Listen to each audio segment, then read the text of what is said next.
رباب، تم نے نہ صرف مجھے معاف کیا بلکہ میرے لیے سٹینڈ بھی لیا۔ اس کے کان میں پہنے جھمکے پر اپنے لب رکھتے وہ گھمبیر لہجے میں گویا ہوا تھا۔ فرض تھا میرا۔ رباب اس کی نزدیکی پر گھبراہٹ میں مبتلا ہوئی۔ تم نے اپنے فرض نبھایا ہے، اب میں اپنا فرض نبھاؤں گا۔ زندگی کے ہر موڑ پر میں تمہارے ساتھ ہوں۔ اتنی حیثیت تو نہیں ہے کہ یہ بول سکوں کہ دنیا کی ہر آسائش تمہارے قدموں میں لا کر رکھ دوں گا، لیکن تمہیں ایک بہترین زندگی دینے کی بھرپور کوشش کروں گا۔ میں رباب کا رخ اپنی جانب کرتے ہوئے اس کا چہرہ ہاتھوں کے پیالے میں بھرتے اس کے نقوش پر اپنا بھیگا لمس چھوڑتے کہنے لگا۔ وہ رباب کی پلکیں شرم کے بوجھ تلے سایہ فگن کر گیا۔ زندگی میں آسائشیں نہ بھی ہوں تب بھی زندگی گزر جاتی ہے۔ بس ہم سفر کی محبت، وفاداری اور اپنے لیے اس کے لب و لہجہ اور آنکھوں میں عزت کا ہونا بہت ضروری ہے۔ بس آپ مجھے اپنی محبت اور وفاداری سے نواز دیں، میرے لیے یہی کافی ہے۔ اس کے سینے پر سر رکھ کے نرمی سے کہتی وہ کریم کو مسکرانے پر مجبور کر گئی تھی۔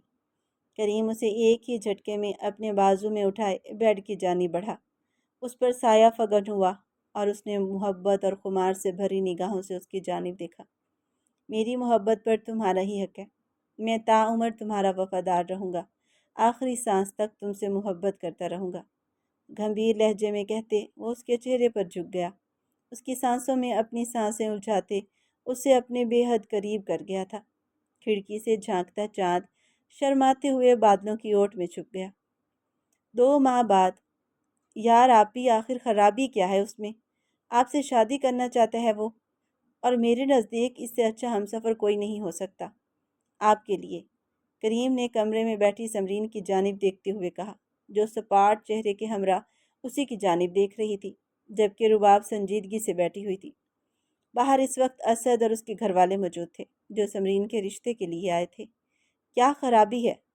میں اس سے عمر میں 3 سال بڑی ہوں، میں کبھی اس سے شادی نہیں کروں گی، سمرین نے سخت لہجے میں جواب دیا۔ کیا میں اندر آ سکتا ہوں؟ یکدم کمرے کے دروازے پر نوک ہونے لگی اور اسد کی آواز سنتے وہ سب چپ ساتھ چکے تھے۔ آ جاؤ، سمرین نے اپنا چہرہ جھکایا۔ کریم نے اسے اندر آنے کی اجازت دی۔ کریم، اگر تمہاری اجازت ہو تو میں سمرین جی سے تنہائی میں بات کرنا چاہوں گا۔ اسد نے سمرین کی جانب دیکھا، جو اسد کی بات پر اپنی مٹھیاں بھیج چکی تھی۔ ٹھیک ہے کا اشارہ کرنے پر کریم کہتا رباب کا ہاتھ تھامے اسے احتیاط سے کمرے سے باہر لے گیا۔ رباب کی پریگنینسی کے اول دن تھے، اس میں کریم نے اسے اپنے ہاتھ کا چھالا بنایا ہوا تھا۔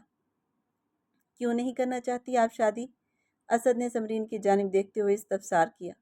سمرین نے لفظ سختی سے بھینچے۔ میں تم سے بڑی ہوں اسد، میں نے کبھی تمہیں اس نگاہ سے نہیں دیکھا۔ سمرین نے اپنی جگہ سے اٹھتے اس کی جانب پشت کرتی سنجیدگی سے بولی، پہلے نہیں دیکھا تو اب دیکھ لیں اس نظر سے۔ اسد نے اس کی بات ہوا میں اڑائی۔ مذاق نہیں ہے یہ سب، ایک تو میں تم سے عمر میں بڑی ہوں اور دوسرا میری بارات میری دہلیز سے واپس گئی تھی، میں تمہارے قابل نہیں۔ سمرین کے لہجے میں نمی کی آمیزش شامل تھی۔ یہ آپ نہیں بتا سکتی کہ آپ میرے قابل ہیں یا نہیں، میں اچھی طرح جانتا ہوں کہ آپ میرے لیے ایک بہترین ہمسفر ثابت ہوں گی۔ اسد کے لہجے میں سختی سمٹ آئی تھی۔ اسد، مت کرو یہ سب، صحیح نہیں ہے، لوگ کیا بولیں گے کہ میں اپنے بھائی کی عمر کے آدمی سے شادی کر لی ہے۔ سمرین نے اسے قائل کرنا چاہا۔ لوگوں کا کام ہے بولنا، وہ تو مردہ انسان کو بھی نہیں چھوڑتے۔ میرے لیے میری پسند اہمیت رکھتی ہے، آپ مجھے پسند ہیں اور مجھے میری زندگی میں اب آپ چاہیے۔ آپ کی شادی کی خبر مجھ پر قیامت بن کر ٹوٹی تھی۔ دل میں مچی محبت کو میں نے دبا دیا تھا، لیکن اب میں ذرا نہیں دیر کرنا چاہتا۔ سمرین، پہلے صبر کر لیا تھا، اب نہیں کروں گا۔ اسد اپنے لفظوں میں محبت سموئے اس سے اپنی محبت کا اعتراف کر چکا تھا۔ سمرین نے بے یقینی سے اس کی جانب دیکھا۔ حیرت زدہ مت ہو، میں تو آپ کو کب سے پسند کرتا ہوں، بس ذرا ڈر لگتا تھا اپنی پسندیدگی کا اظہار کر دوں اور کہیں آپ پکڑ کر مجھے مار نہ دیں۔ ہنستے ہوئے اپنے بالوں پر ہاتھ پھیرتے گویا ہوا۔ سمرین نے چہرہ جھکایا، اپنی مسکراہٹ ضبط کی۔ دنیا والوں کی فکر مت کریں، یوں سمجھے یہ آپ کے رب کی رضا ہے اور آپ کو اپنے رب کی رضا میں راضی ہونا چاہیے۔ تمام منفی باتوں کو پشتے پردہ ڈال کر ماضی بیت گیا ہے، آپ ایک بہترین مستقبل کی حقدار ہیں۔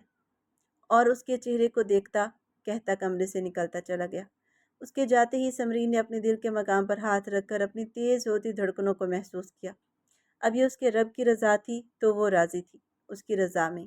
پشاور کے اس گاؤں میں موجود اس چھوٹے سے گھر میں خوشیاں لوٹ آئی تھیں۔ سمرین عروسی لباس میں سجی اسد کے پہلو میں حق سے براجمان تھی، جبکہ ایک طرف کریم اپنی رباب کے ہمراہ کھڑا تھا۔ اس کا مہندی لگا ہاتھ تھامے اپنے لبوں سے لگا گیا۔ خوشیاں لوٹ آئی تھیں۔ کریم نے اپنی بہن کے رنگ میں کھلتے چہرے کی جانب دیکھا اور نرم لہجے میں کہا، ہر اندھیری رات کے بعد نیا سورج طلوع ہوتا ہے۔ اگر اندھیری رات غموں سے بھری ہو تو طلوع سورج اپنے ساتھ لازمی خوشیاں سمیٹ لاتا ہے۔ رباب نے اس کے سینے پر سر رکھتے نرمی سے کہا، اب سب کچھ ٹھیک ہو گیا ہے۔ رباب، تمہاری سنگت میں ویسے ہم پر ایک کہانی بن سکتی ہے۔ کریم نے اس کے بالوں پر اپنے لب رکھتے شوق لہجے میں کہا۔ کون سی؟ رباب نے سر اٹھاتے اس سے پوچھا۔ ایک غریب لڑکے سے محبت کرنے والی شہزادی۔ کریم نے اس کی ناک کو ناک سے رگڑتے مسکراتے ہوئے کہا۔ رباب نے منہ بناتے اس کے بالوں میں ہاتھ پھیرا۔ جی نہیں، میرے شوہر سلطان ہیں اور میں ان کی سلطانہ۔ محبت سے لبریز آنکھوں سے اسے دیکھتے ہوئے محبت سے گویا ہوئی۔ کریم کی مسکان گہری ہوئی اور وہ بے ساختہ اس کے ماتھے پر لب رکھ گیا۔ رباب نے آنکھیں موند لیں اور یوں نفرت سے شروع ہوئی اس زندگی میں اب صرف محبت ہی محبت تھی۔